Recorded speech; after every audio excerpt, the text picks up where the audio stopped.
Buongiorno a tutti e bentornati sul mio canale. Io sono Lessi e oggi è un po' che ho pensato, cioè in realtà non è un po' che ho pensato che è da un po' che non facciamo una lezione di tedesco seria, per cui ho deciso che oltre alle chiacchiere è il caso di tornare anche su argomenti un po' più seri, nello specifico di fare un po' di grammatica.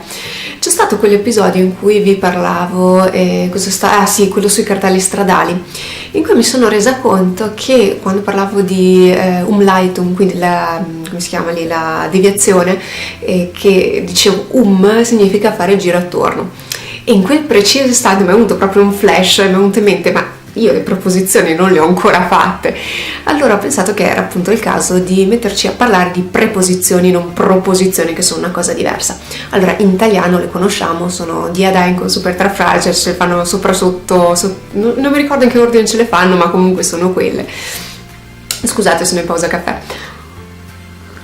Praticamente sono quelle, le conosciamo. Cosa succede poi?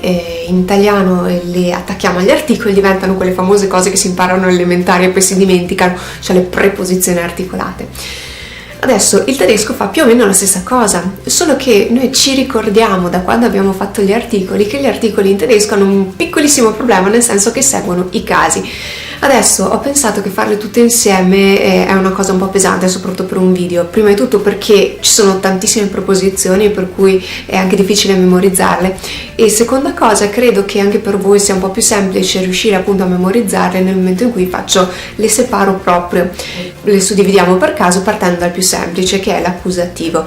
Noi ci ricordiamo perché noi ce lo ricordiamo, no? Da quando avevamo fatto i casi, che gli articoli in accusativo sono quelli semplici perché rimangono sostanzialmente uguali. Allora di rimane di, das rimane das, l'unica cosa che cambia è il dea che diventa den. E quindi cosa succede? Ci sono queste preposizioni che vanno insieme al caso accusativo. Cosa vuol dire? Che nel momento in cui uso questa preposizione devo coniugare quello che segue al caso accusativo, che, ripetiamo, è semplicissimo perché l'unico genere che ci complica la vita è il genere maschile. Allora, chiaramente me le sono scritte come sempre e partiamo dalla più semplice, che è bis, scritto B-I-S, bis. Ho trovato un bel sito in cui faceva anche qualche esempio. Kannst du das bis nächsten Montag erledigen?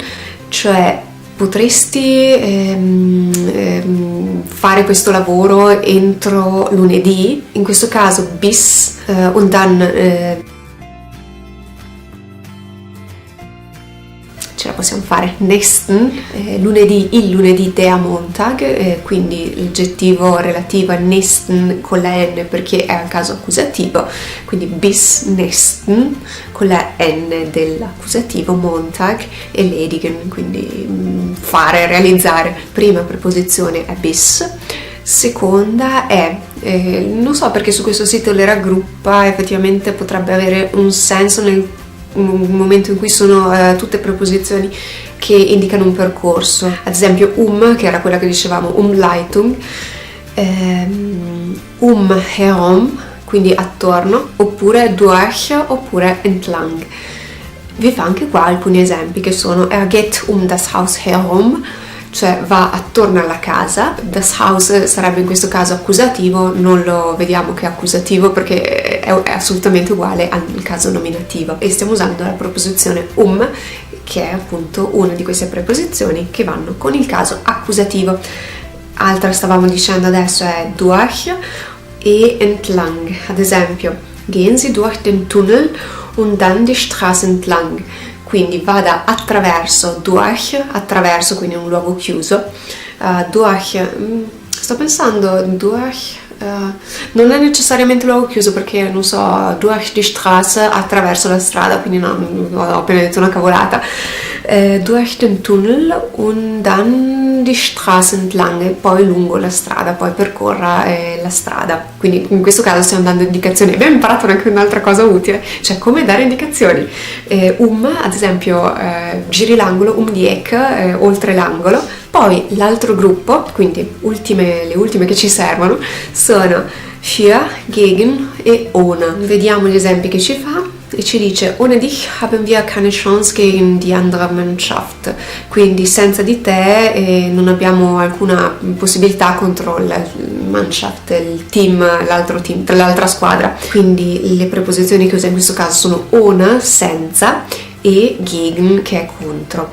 Ohne dich è il pronome personale al caso accusativo. Ecco un'altra cosa che dobbiamo fare, i pronomi personali. Vi faccio una cosa, ecco, ve l'anticipo, accidenti, quindi vi metto dentro argomenti che non abbiamo ancora fatto. Un'altra cosa, appena avremo finito di fare tutte queste preposizioni, andremo a parlare anche dei pronomi personali. E quindi dich haben wir keine Chance gegen, quindi contro, die andere Mannschaft, quindi l'altra squadra. E appunto ci va di nuovo al caso accusativo. Also nimm dir für den Sonntag nichts anderes vor, quindi non prenderti impegni per domenica. In questo caso abbiamo la domenica, che è il domenica in realtà per i tedeschi, perché i giorni della settimana in tedesco sono tutti maschili, e qui è più facile che da noi il lunedì, la domenica, il sabato, non si sa mai. Invece in tedesco è semplicissimo, sono tutti al maschile. E quindi der Sonntag diventa den Sonntag perché stiamo usando il caso accusativo, e ci ricordiamo, perché l'ho appena ripetuto, non perché l'ho detto l'altra volta, che il Sonntag, la domenica, quindi ha l'articolo der che diventa in accusativo den, quindi den Sonntag, nicht anderes vor.